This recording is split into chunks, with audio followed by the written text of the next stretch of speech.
Vande Gujarat. Hello friends, I am Dr. Janki Thakker, Assistant Professor and Head, Department of Biological Sciences, P.T. Patel Institute of Applied Sciences from Charotar University of Science and Technology. Today, we will be discussing about basics of SDS-PAGE. It is one of the major bioanalytical technique and has wide applications. Of many types of electrophoretic techniques, it is a type of vertical electrophoresis. It is the most useful separation technique, mainly used for separation of proteins. SDS-PAGE can be read as sodium dodecyl sulfate polyacrylamide gel electrophoresis. Now we'll see what does SDS-PAGE means. Here it uses SDS, an anionic detergent.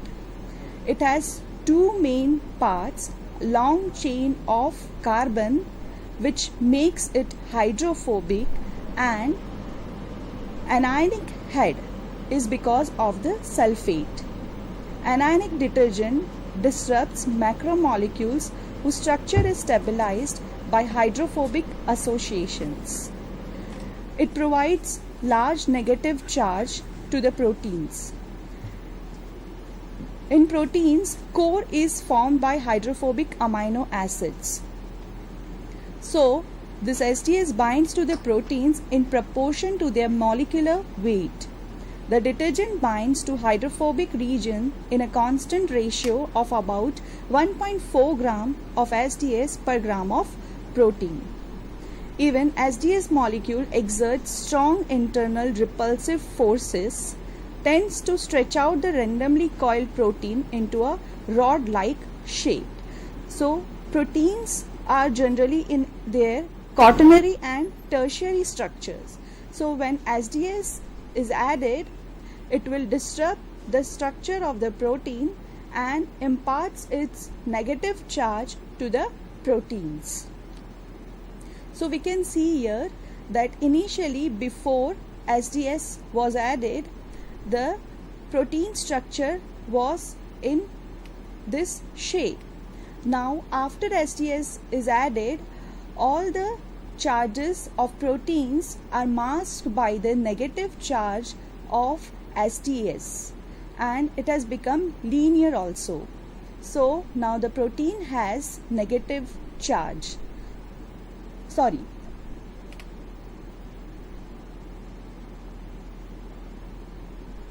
Now the protein is masked by the negative charge. So all the proteins have negative charge. Now what is the function of PAGE? What is PAGE indicating in SDS-PAGE? Here it indicates the use of acrylamide as gelling agent. So PAGE stands for polyacrylamide gel electrophoresis. It is an electrophoresis technique which uses acrylamide as gelling agent. Now acrylamide monomer polymerize into long chain that are covalently linked by a cross linker. As compared to agarose, polyacrylamide gels are tougher.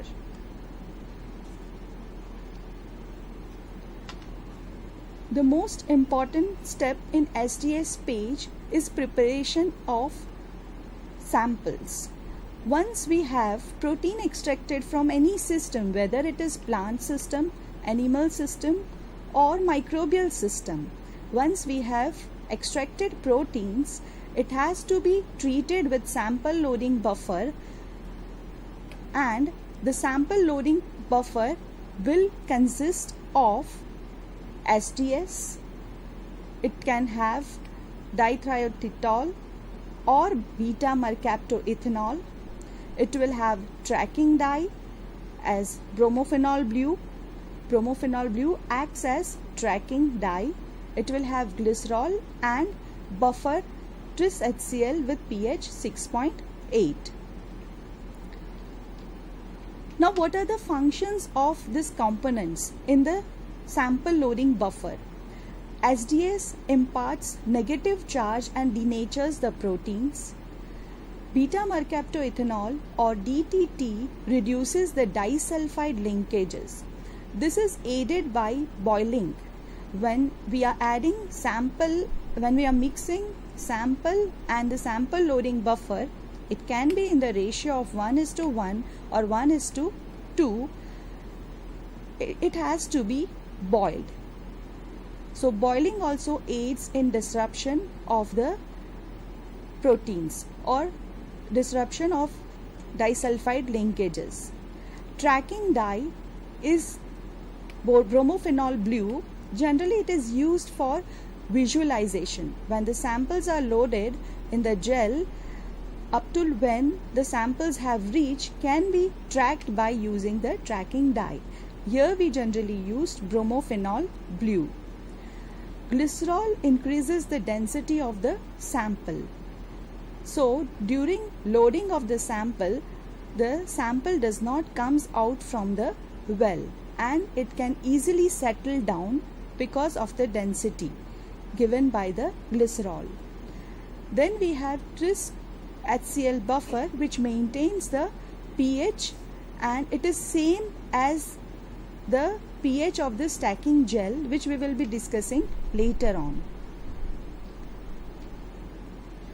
The solution of the protein to be analyzed is first mixed with the SDS, which denatures secondary and non-disulfide linked tertiary structures and applies a negative charge to each protein in proportion to its mass. So this is, once we have added the sample loading buffer, proteins will be masked by the negative charge of SDS and it will now become linearized. Now all the proteins has negative charge. So proteins will be separated on the basis of its mass or size and not on the basis of its charge. And this definitely takes place under the influence of electric current. Now we can see here instrumentation of SDS-PAGE. Generally any electrophoretic system when you talk about will have electrophoretic unit and a power pack. Here we can see that this picture is showing electrophoretic units which are being used generally for SDS-PAGE. It will have the main electrophoretic unit, the casting trays, spacers. The trays can be glass plates which are integrated with spacers. There are plates available in the market which are without the spacers. So we have to put the spacers while this slide shows about instrumentation of SDS-PAGE. Generally any electrophoretic system will have two main parts. It will have electrophoretic unit and power pack. Power pack generally supplies power during the run, and electrophoretic unit generally will have the main samples which are loaded and after that running takes place. Apart from the electrophoretic unit, it also has casting tray. It has glass plates with spacers. These glass plates can be without spacers also. Combs are needed to make the wells, and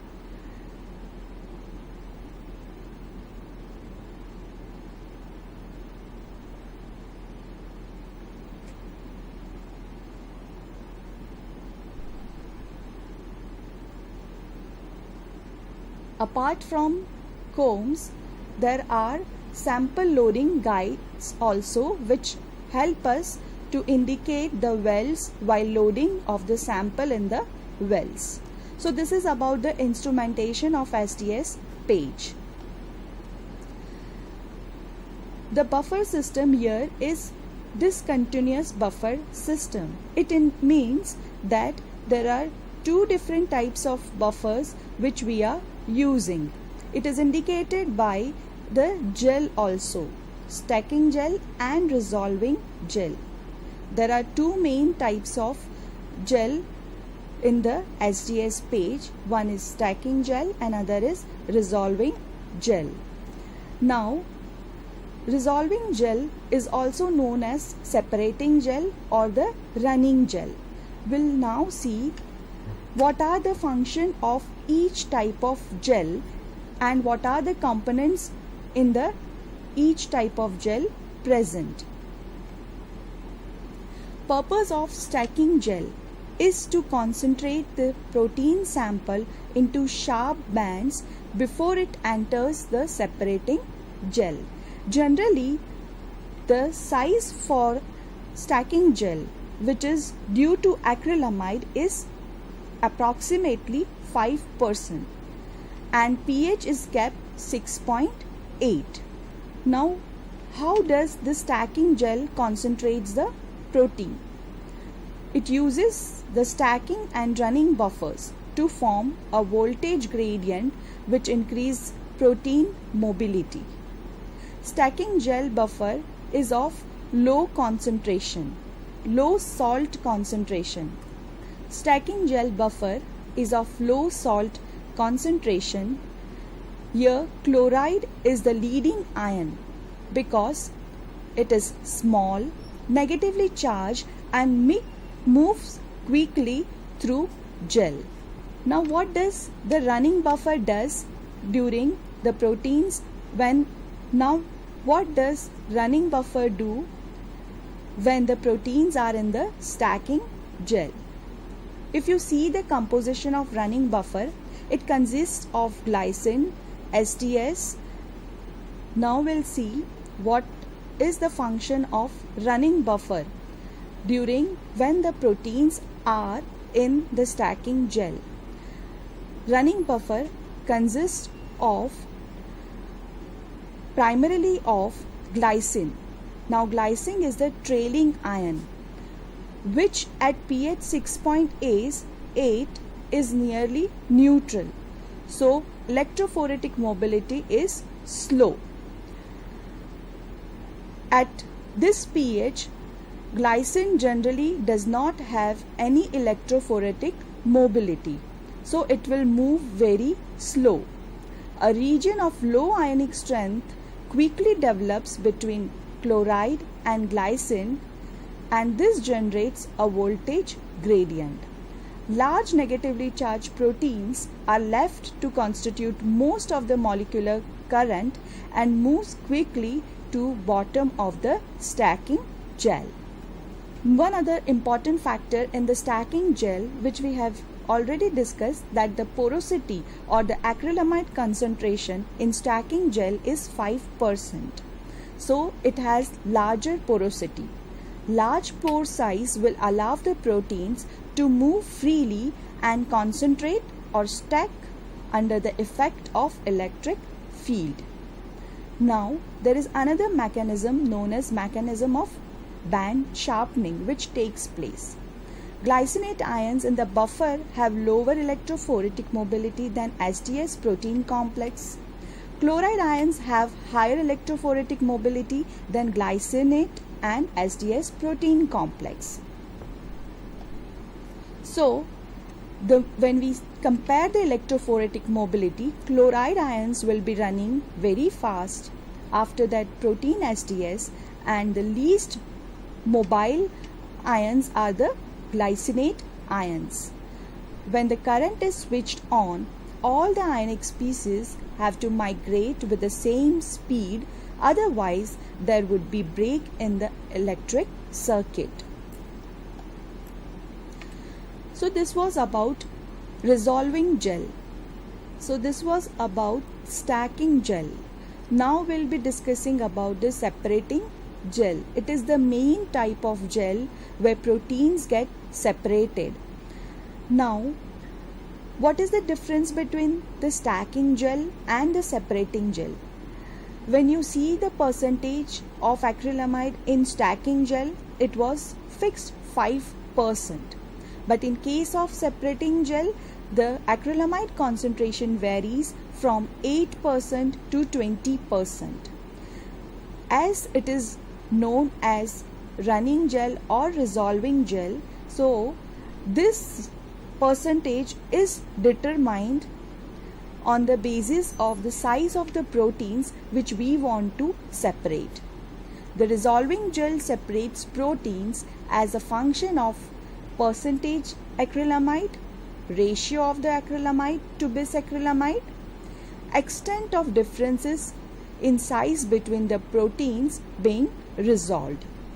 Now, resolving gel has high ion concentration as compared to the stacking gel. So, protein contributes less to the total ionic current than they did in the stacking gel, and as a result, mobilities of the protein decreases and differences in the mobilities among proteins of different size becomes more apparent. In addition, the resolving gel has high pH 8.8 as compared to the stacking gel that was 6.8. Now, so the glycine takes on a more negative charge, thereby increasing the total ion concentration, and because it is small, moves ahead of the proteins. So now the condition has changed. Earlier, the mobility of the glycine ion was the least in case of stacking gel, but in case of resolving gel, the mobility of glycinate ions have increased because of the shift of the change in the pH from 6.8 to 8.8. So proteins move slowly through the gel and are resolved by friction on the basis of its size. Now here are some recommended percentage of acrylamide and the size of proteins which can be separated. Like if it is 8% resolving gel, then proteins of 40 to 200 kD can be separated. Same way, if the gel percentage is increased to 10%, it can separate the proteins from 21 to 100 kD. And if it is 12%, it can separate the proteins ranging from 10 to 40 kD. So this is indicating what? If we increase the percentage of acrylamide, it will increase the percentage of resolving gel. Increase in the acrylamide concentration will decrease the porosity. So, smaller molecular weight proteins can be separated when the percentage of acrylamide is very high, and when the percentage of acrylamide is lowered, then higher molecular weight proteins can be separated. Now, pH of stacking gel is 6.8 and pH of separating gel is 8.8. Again, what happens in the stacking gel and resolving gel? Initially, when the proteins are loaded, and this is indicating the acrylamide concentration, initially at stage 2, that is when the resolving gel and stacking, this again shows various stages of what happens to proteins in stacking gel and resolving gel, because stacking gel has pH of 6.8 and resolving gel has pH of 8.8. First stage shows the loading of the proteins. Second stage shows the stacking of the proteins at when the proteins are in stacking gel at pH 6.8. Immediately after proteins are entering into resolving gel, the pH changes from 6.8 to 8.8. So proteins will be now separated on the basis of its molecular weight. Most of the glycine ions will be in the Zwitter ion form in pH 6.8 and their mobility is very low. Because the mobility of chloride ion is greater than glycine, chloride ions, which are the leading ions, begins to migrate from glycine because of the mobility of chloride ions, which is greater than the glycine. Chloride ions, which are the leading ions, begins to migrate away from the glycine ions, which are also known as trailing ions. When the interface between the stacking and the separating gel is reached by the moving boundary region, the pH changes abruptly. At the higher pH, a much higher percentage of glycine will be in the ionized state and its mobility will be increased. The mobility of the sample molecule is decreased by the sieving of new high percentage matrix. Glycine accelerates past the stacked layers of simple molecules and the process of unstacking in the separating gel begins, and this is where the proteins will be separated on the basis of its size or molecular weight. From this point on, the electrophoretic separation occurs under the conditions of constant pH and voltage that are indistinguishable from homogeneous page. Now, what are the components of gel? Both the type of gels, that is stacking gel and resolving gel, will have the common components except the change in the percentage of acrylamide present. Acrylamide stock is generally used. Now, what is the function of this acrylamide? It is this acrylamide which is the main component and which forms the gel, because of which various types of proteins are separated according to the percentage of acrylamide. So it forms the gel and gives specific pore size. Tris HCl buffer is used for maintaining the pH. TMAT is used as catalyst. Catalyst for what? It is catalyst for polymerization of acrylamide. APS is the initiator of polymerization. Unless and until we add ammonium persulfate, acrylamide will not start forming the gel. So it is important for starting the process of polymerization. SDS is again used as denaturing agent. Here the table shows the composition of running gel and stacking gel. When you see the percentage of acrylamide will be constant. It can be 4 to 5% in stacking gel, but in case of resolving gel, when you see differences in the percentage of gel, like here it is given 7.5% to 15% of gel. In 7.5%, water is 4.79 ml. In 8% it is 4.62. In 8.5% it is 4.46. And when we see the acrylamide concentration in case of 7.5%, it is 2.5 ml. In 8%, it is increased to 2.67. In case of 8.5%, it is increased to 2.83. All other components are almost in the same concentration, but the variation takes place where it is in the acrylamide. Why acrylamide? Because it is the size of the acrylamide pores which will help in separation of the desired molecular weight proteins. So we can change the concentration of acrylamide and separate various types of proteins of our interest. Acrylamide gel can be used for separation of both proteins and DNA. Acrylamide gels are defined in terms of total percent of acrylamide present. Low percent acrylamide will have large pore size and high percent acrylamide will have small pore size. So if we want to separate high molecular weight proteins, we'll use low percentage acrylamide gels where porosity will be larger. And same way, if we want to separate low molecular weight proteins, we have to use higher percentage of acrylamide gels where porosity will be less or porosity is smaller.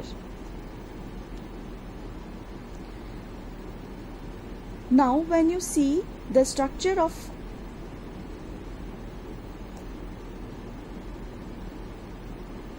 here, structure of acrylamide and bisacrylamide is shown.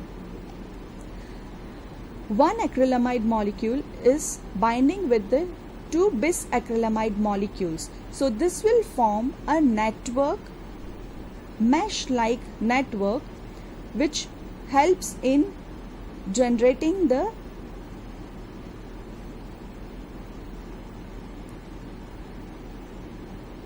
acrylamide is formed by acrylamide and bisacrylamide. This will form a mesh-like network from which proteins can be separated. And timid and APS will act as catalyst and initiator of polymerization respectively. So bisacrylamide polymerizes along with the acrylamide, forming the cross-linking between the acrylamide chains. So this is acrylamide chain and this cross-linking is because of bisacrylamide. So here porosity is generated. Acrylamide polymerizes in presence of free radicals typically supplied by ammonium persulfate, and timid acts as catalyst in the reaction.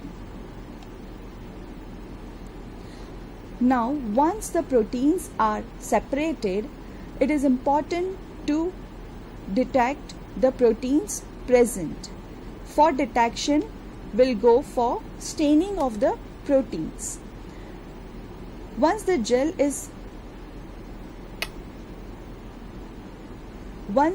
run is complete, we can stain the proteins. But before staining the proteins, we need to fix the proteins using 40% ethanol and 10% acetic acid solution. Now there are two types of stains which can be used for separation of proteins: Comassi blue stain and silver stain. What is the difference between these two stains? Comassi blue is generally used when the concentration of protein is high, but if the concentration of protein is less, the proteins can be detected by silver stain.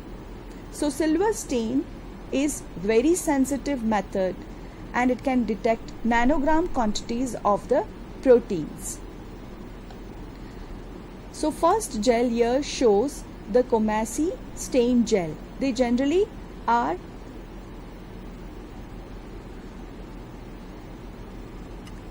First gel shows the Comassi stain gels where the proteins are appearing as bands in the blue color. In case of silver stain gels, proteins appear as brown bands.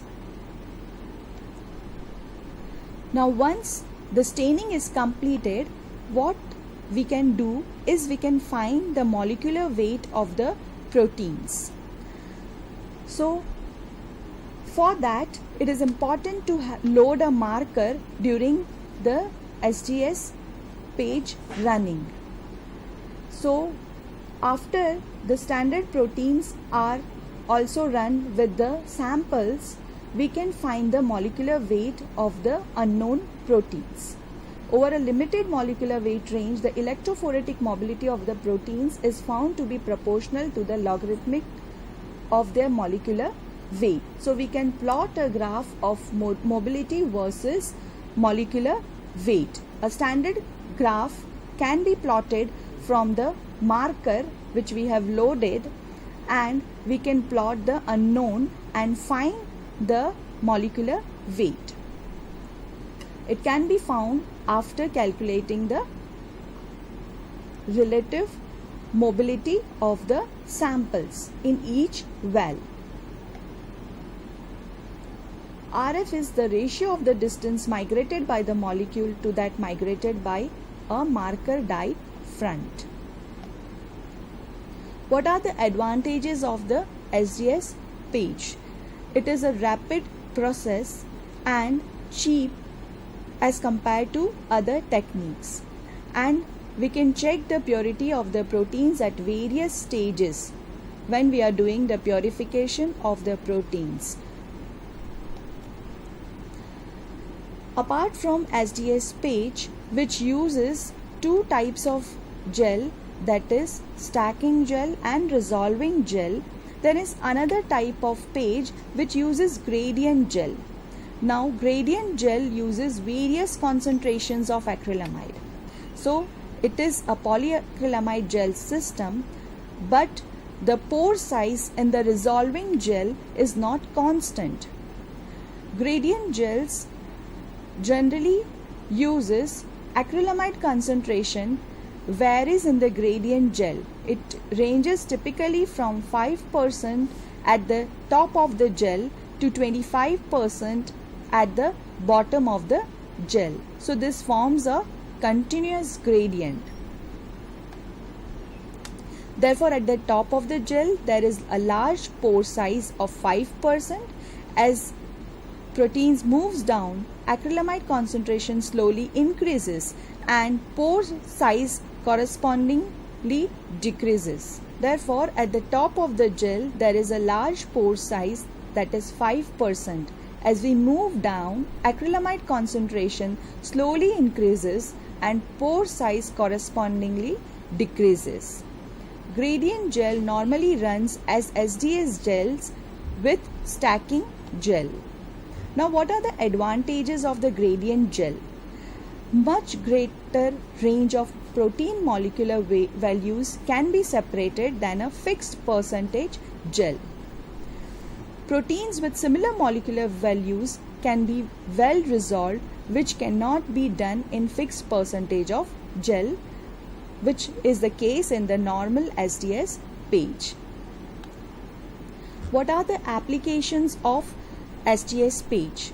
Generally, PAGE is widely used for checking the differences in the protein concentration or protein profiling. If you have a diseased plant and if you have a healthy plant, the differences in the total proteins can be easily checked by SDS-PAGE. It is used for tracking the protein purification processes also. At each step of protein purification, it is important to do SDS-PAGE, so which will give you an idea at what level the protein has been purified. It is also used to study the subunits of the proteins, and it is used for determination of the molecular weight of the proteins. So these are the applications of SDS-PAGE. Hope this lecture will help you for your future preparation. Now we'll see the questions related to SDS-PAGE. Proteins are separated in SDS electrophoresis on the basis of their size, charge, amino acid composition, charge and shape. The correct answer will be size. Why size? Because in the principle we have already discussed that all the proteins will be masked by the negative charge of SDS. So all the proteins now has negative charge. So separation will be only on the basis of its size and not charge. When you see question 2, a mixture containing two proteins having similar mass but different oligomeric properties can be separated by A. SDS-PAGE analysis, B. Native PAGE, C.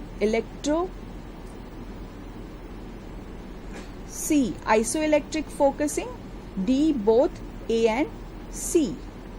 The correct answer will be both A and C. Question 3. SDS is used while separating proteins by SDS-PAGE because it helps in solubilization of proteins, thereby making it easier to separate. It binds to proteins and confers uniform negative charge density, thereby making them move during electrophoresis. Decreases the surface tension of the buffer used for electrophoresis, and last is stabilizes the proteins. So the correct answer will be B. It binds to proteins and confers the uniform negative charge, thereby making them move during electrophoresis. Question 4. SDS and IF method for separating. Question 4. SDS and IF method for separation of proteins have which of the following characteristic in common? Separate native proteins, separate proteins according to their mass, require a pH gradient, none of this. The answer is none of this, because SDS-PAGE will utilize the or will separate the protein according to their mass, and in IF the separation takes place according to their isoelectric point. If mixture of proteins W, X, Y and Z elute from the Cefadex G200 column in order W, X, Y, Z, the protein with maximum electrophoretic mobility on SDS-PAGE will be W, X, Y or Z. In case of column chromatography, the higher molecular weight proteins will come out first.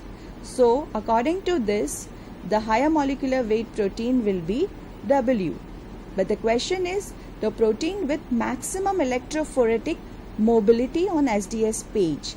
So when we load the sample on SDS-PAGE, the higher molecular weight proteins will be on the upper side of the gel and lower molecular weight proteins will be moving faster.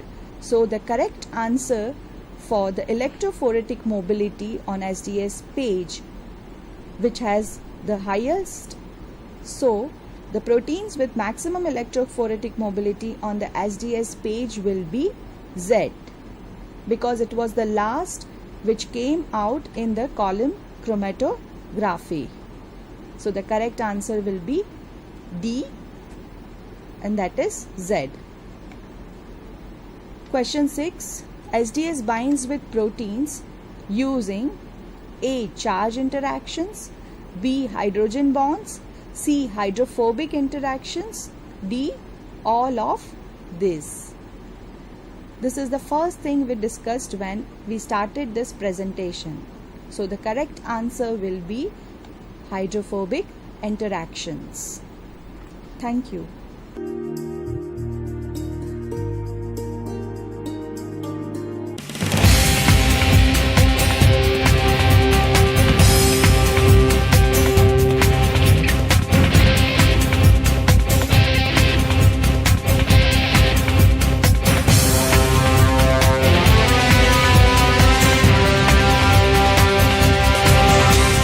Vande Gujarat.